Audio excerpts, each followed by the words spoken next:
ધોરણ 9 સામાજિક વિજ્ઞાન પાઠ 5 ભારતનું આઝાદી તરફનું પ્રયાણ 1920થી 1947 આ સમયગાળાને આપણે ગાંધી યુગ અને ગાંધી યુગના આંદોલનનો યુગ ગણવામાં આવે છે.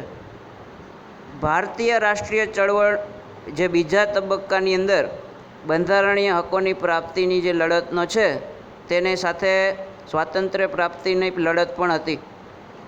આ આંદોલનોનો જે પ્રવાહ જે પસાર થયો તેથી એક આખું સંકુલ તે ઊભું થયું અને એના ઉપરની અવલોકિત થયેલી બાબતો આ પાઠની અંદર આપણે જોવાની છે. તો 1927 સાયમન કમિશન જે ભારતમાં આવનારું હતું તેની અહીંયા વાત છે. મોન્ટફોર્ડ એટલે કે મોન્ટેગ્યુ અને ચેમ્સફોર્ડ આ બે વ્યક્તિ દ્વારા 1919માં એક સુધારોની એક જોગવાઈ હતી કે જે સુધારો અમલ કરી શકાય તેમ હતો અને થયો પણ ખરા.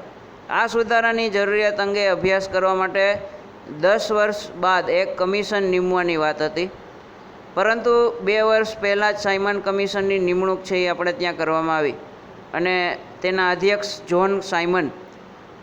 તો એની નીચે સાયમન કમિશનના 7 સભ્યો, બધા જ સભ્યો અંગ્રેજ અને હિન્દીઓના દુઃખ દર્દને હિન્દી સમજી શકે આવા વિચારથી કમિશનમાં હિન્દી સભ્યોને સામેલ કરવાની આપણા ભારતીયોની એક ભલામણ હતી, પરંતુ અંગ્રેજોએ આ સ્વીકારી નહીં. તેથી ભારતીયોએ સાયમન કમિશનનો બહિષ્કાર કરવાનું નક્કી કર્યું. સાયમન કમિશન જે ભારતના આગમન સમયે જ લોકોએ હડતાલ, સભા, સરઘસ અને સાયમન ગો બેકના નારાઓ અને કાળા વાવટાઓ ફરકાવવાનો કામ કર્યું, વિરોધ કરેલો, જેની સામે સરકારે દમન નીતિ પણ વાપરી. સરકારી દમન નીતિનો ભોગ જે લેવાના તેમાં લાલા લજપતરાય જે આપણે 8માં અભ્યાસ કરી ચૂક્યા છીએ, આ ઉપરાંત ગોવિંદ વલ્લભ પંત, જવાહરલાલ નહેરુ તો એ પણ આની અંદર ઘાયલ થયા હતા. લાહોરમાં સરઘસની આગેવાની ખાસ કરીને જે લાલા લજપતરાયે લીધી એમાં જે ગંભીર રીતે તે ઘાયલ થયા અને થોડા સમય બાદ તેમનું અવસાન પણ થયું. તો લાલાજીના મૃત્યુના સમાચારથી ભગતસિંહ, સુખદેવ, રાજગુરુ તો આવા કેટલાક ક્રાંતિકારીઓ છે એ વધારે ઉશ્કેરાયા, જેને લાઠીચાર્જનો આદેશ આપનાર અંગ્રેજ પોલીસ અધિકારી જેનું નામ છે સાડર્સ, તો એની હત્યા પણ આ લોકોએ કરી.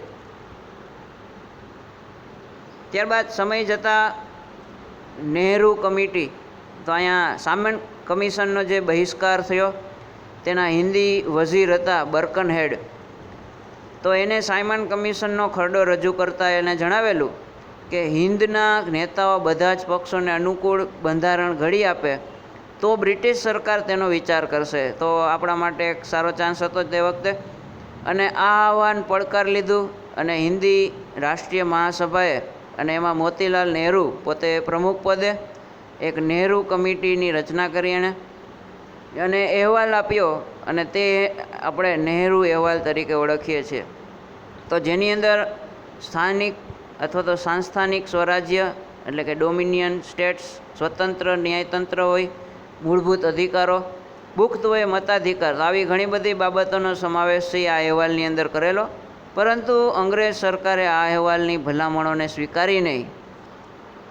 ત્યારબાદ પૂર્વ સ્વરાજ્યની માગણી અથવા પૂર્ણ સ્વરાજ્યની માગણી 1929, આ તમામ જે પોઈન્ટ છે આપણે ઓલરેડી 8માં અભ્યાસ કરી ચૂક્યા છીએ, રિપીટ છે અમુક વસ્તુ. આ સમયે હિન્દી રાષ્ટ્રીય મહાસભામાં જવાહરલાલ નહેરુ, સુભાષચંદ્ર બોઝ તેવા બધા નેતાઓ એ વખતે સક્રિય હતા જે પૂર્ણ સ્વરાજ્યના હિમાયતી હતા, એટલે કે કોઈ પણ અંગ્રેજ અધિકારી અથવા તો અંગ્રેજનો હુકમ ના ચાલે એવું પૂર્ણ સ્વરાજ્ય જોતું હતું. સાંસ્થાનિક સ્વરાજ્યથી આખો યુવા વર્ગ સંતોષ ન હતો. પરિણામે રાવિ નદીના તટે લાહોર ખાતે જવાહરલાલ નહેરુના અધ્યક્ષપણા નીચે હિન્દી રાષ્ટ્રીય મહાસભામાં પૂર્ણ સ્વરાજ્યનો એક ઠરાવ પસાર કર્યો અને 26મી જાન્યુઆરી 1930 જે દિવસે સ્વતંત્રતાના શપથ લીધા અને જે તે વખતે પ્રથમવાર સ્વતંત્રતા દિન ઉજવવામાં આવેલો 26મી જાન્યુઆરી 1930ની વાત છે. પણ આ પછી આપણે સાચી સ્વતંત્રતા જે કહી શકાય તે આપણે 26 જાન્યુઆરી સ્વતંત્રતા દિવસ તરીકે ઉજવવાનું નક્કી થયું હતું અને એ દિવસનું મહત્ત્વ જાળવવા આપણું બંધારણને ખાસ કરીને એ દિવસે અમલમાં મૂક્યું. એટલે અત્યારે આપણે પ્રજાસત્તાક દિવસ, જેને આપણે બંધારણ દિવસ પણ કહીએ છીએ, તો એ 26મી જાન્યુઆરી એ દિવસને નક્કી કરવામાં આવ્યું.